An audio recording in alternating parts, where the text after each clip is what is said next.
It's very strange. You know, sometimes a lot of times teachers think they know what's going on in their own classes and they don't. And I'm a great example of that. Maybe this isn't true of all teachers, but it's definitely true of me.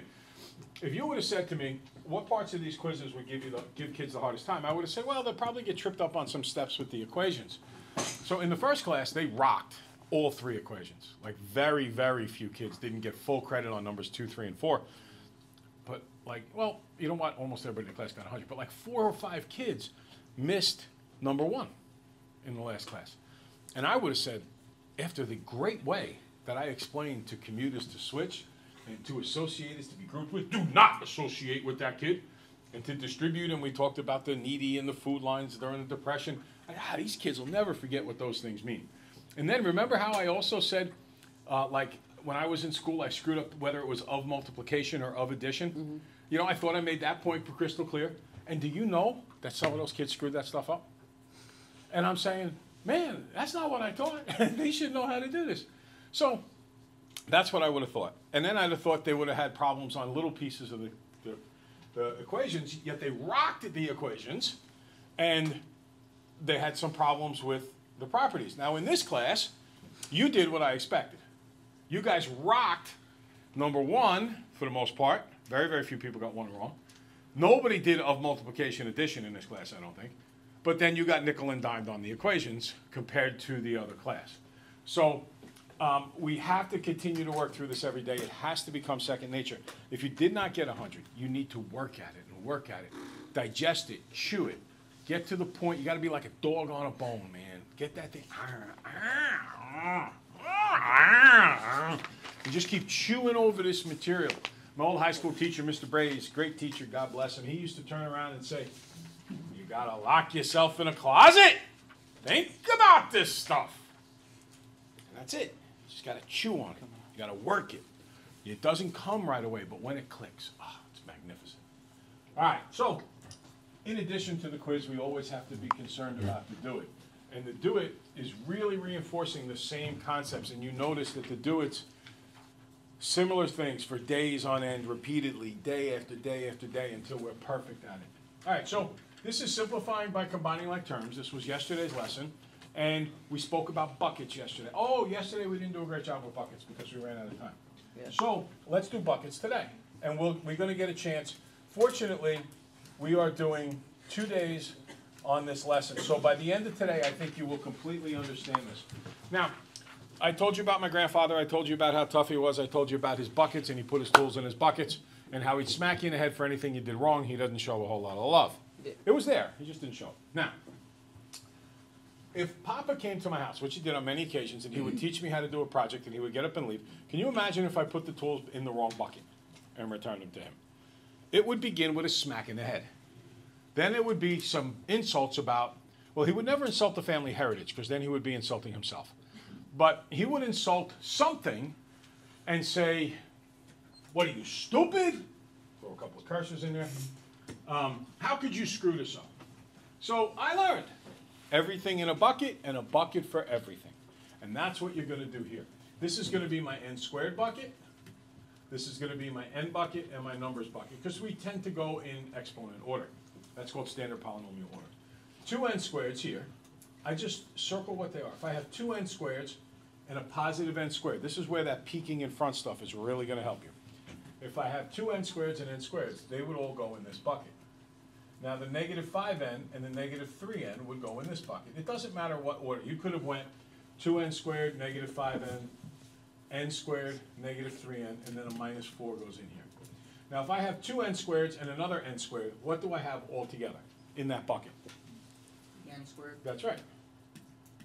And then in this bucket, I have negative 5n's and negative 3n's. What do I have in that bucket all together? Everybody? Negative 8n. And then there's only a negative 4 here. And this is my answer. It's a polynomial. Poly means many parts or many terms. And it is also a trinomial in this particular specific case, because there's 3 parts and 3 terms. So that is how we combine like terms. We will get back to that in just a couple of minutes, because there's 2 more examples coming. Okay? Now, number 2, solve for x. What did you notice or say to yourself the first time you looked at number 2? Who has an idea here? when they went about doing it. I don't want Cameron, he helped already. Paula? Yeah, but that shouldn't have been the first thing you noticed. It is a very important thing to eventually notice. But there's something you look for before you look for opposite side. Go ahead. Combine the x's? Yeah, and we call that same side. But, and literally, by the way, when you combine the x's here, it's like combining the n squareds above it. So you've already been doing the whole concept of combining like terms. Now, if I have 5x's and negative 2x's and another x, how many x's do I have altogether? How many? 4x. I'm going to have 4x's. 5x and negative 2x make 3x, plus another x makes 4x. Minus 8 equals 24. Now, I have an x and an x, which is what? 2x. 2x. Now, I now go to what Paula mentioned before. So first I want to put them together. You could, God bless, you could do what you said first. The problem is it gets a little more complicated that way. That's why we want to try to go to opposite sides second. Okay? Minus 2x, minus 2x, opposite side, opposite operation. We always want to begin with the x's. We always want to work with those. Die. 2x minus 8 equals 24. And just to remind you that since you've solved these basic two-steppers, all along it's been opposite side, opposite operation. You just did it with the numbers instead of the x's. Okay, die. Over here I get 2x equals 32. Divided by 2.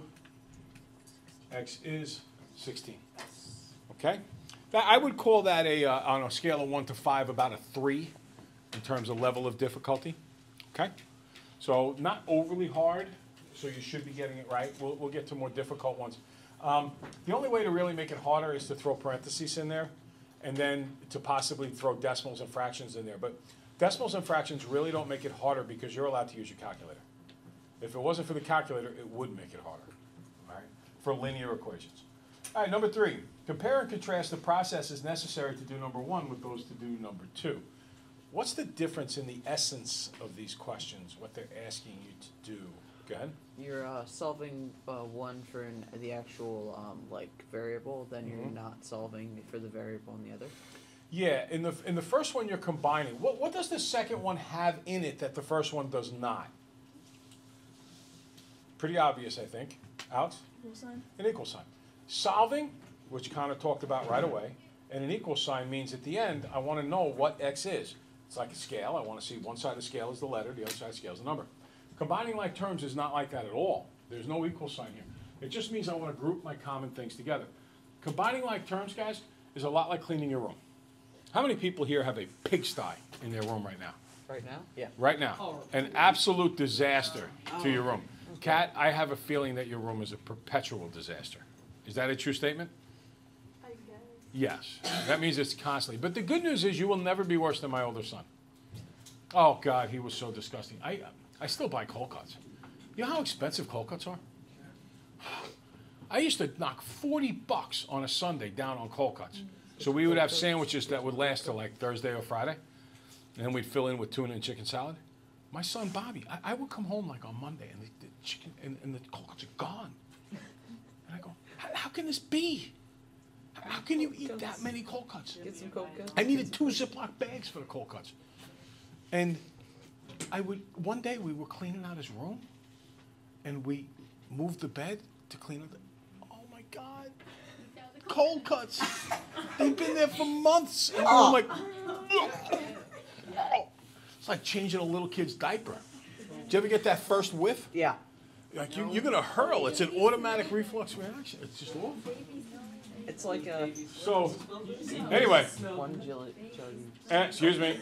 Anyway, you're cleaning up a mess with number 1. You're putting everything together. When you clean your room, like if you do your laundry, I hope that when you get your laundry out and you put it on your bed, you don't like take one thing out of the laundry, go over to your dresser, put it in the dresser, come back and get one thing in your laundry, walk over to the dresser, put it in. That is a waste of time.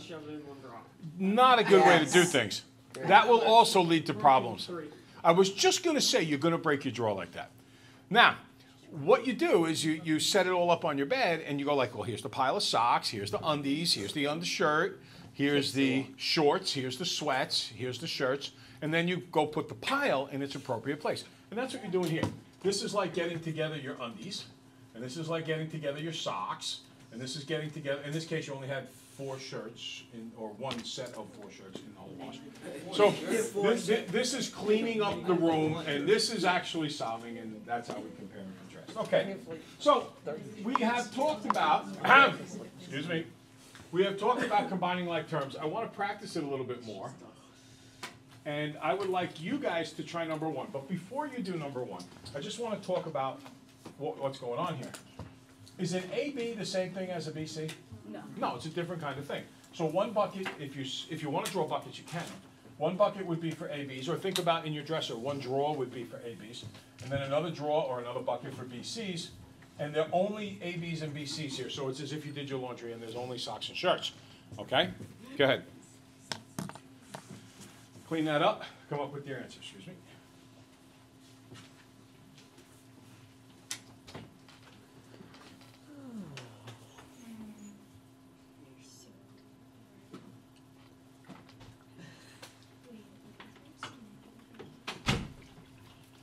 Kelly, are you being highly mathematical?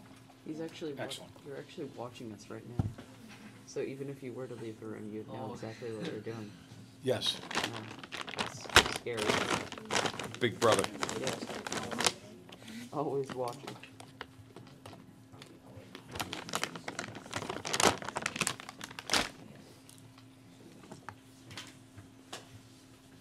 Okay, so Got to you can, if you wish, continue to draw buckets. Buckets help a lot of kids. But I'm going to kind of do this. I draw like hoops under these guys. I find all my ABs. So if I have 4 ABs, and what kind of ABs are these? Positive. So I have a positive 4 ABs and another positive 4 ABs. If I just group them all together, what do I have? 8 ABs. Good. You missed the negative 8. Oh, there's a negative in there? Yeah. 7 ABs. That's exactly what I did. Okay, next. I have, you can put a box around these or whatever you want, some way of differentiating them. If I have negative 3 BCs and positive 2 BCs, what do I have? Negative 1 BC. Tomorrow we have to clean up this negative sign and then we'll be all caught up to the other class.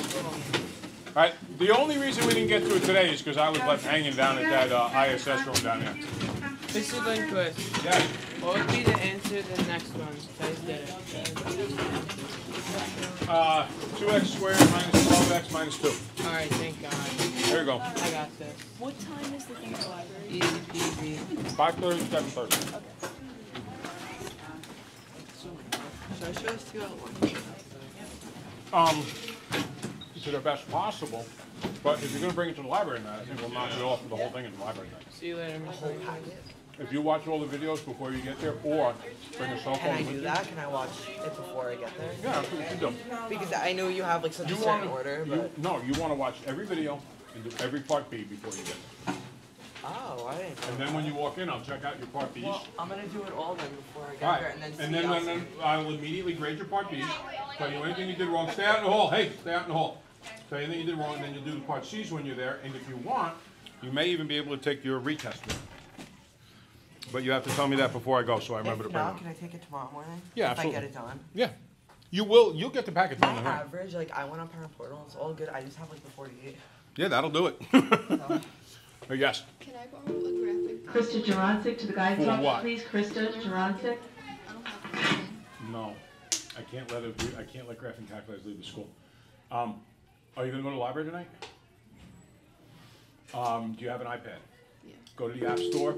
Michael Type in graphing Rodriguez to calculator. They have guidance. free ones to Michael download. Rodriguez Okay. to guidance. Yeah, if I was allowed to, I would, but I'm not allowed. All right.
Maddie. Maddie. You constantly leave your sheets here. I do? Yeah. I did? Again, Since when? the other day. I never do that. I'm just Mr. Lincoln. Yeah. This is sports day. Matt, no. There's nothing. Have a hat. Jersey.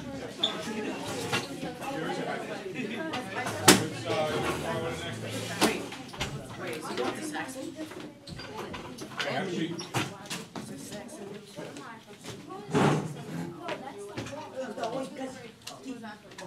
Okay. I just saw Saxon and I'm guessing.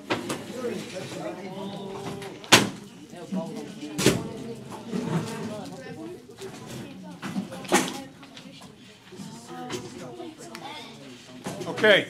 Hey, I need your attention. Guys, can we stop? Everybody look. Hey, that's a graphic calculator. Put that back over there. It goes in the big bin. Was that on your desk? Yeah. Get that in the big bin. Thank you.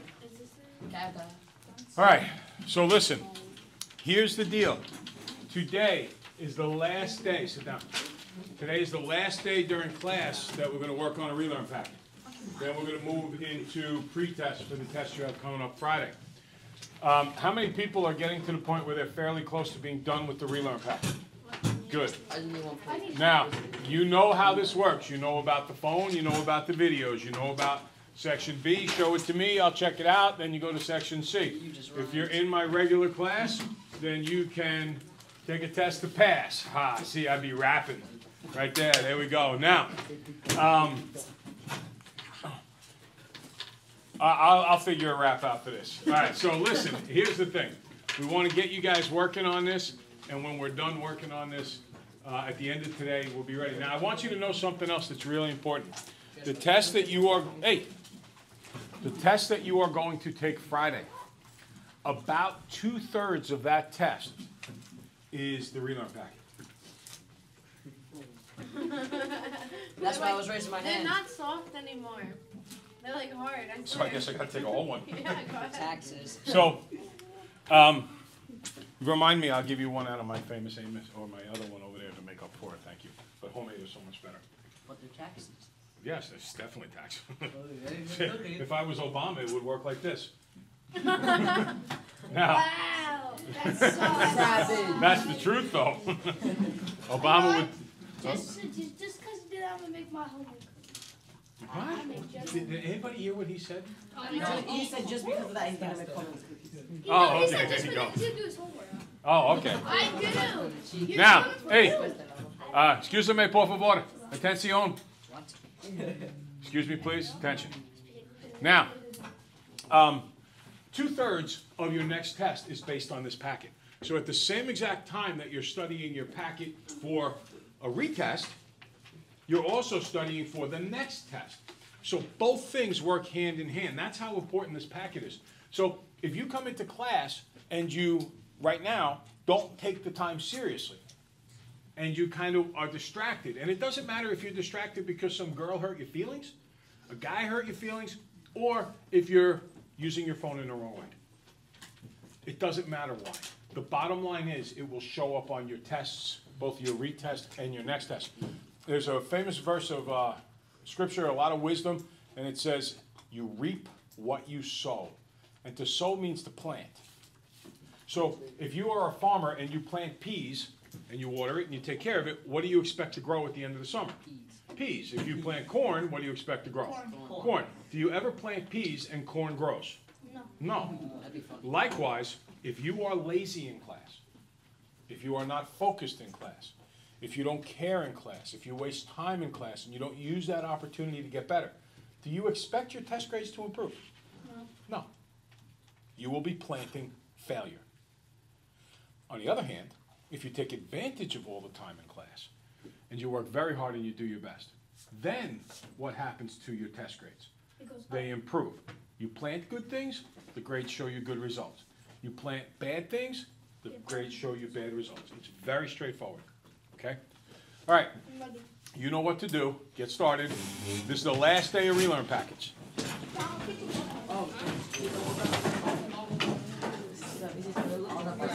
I got the method.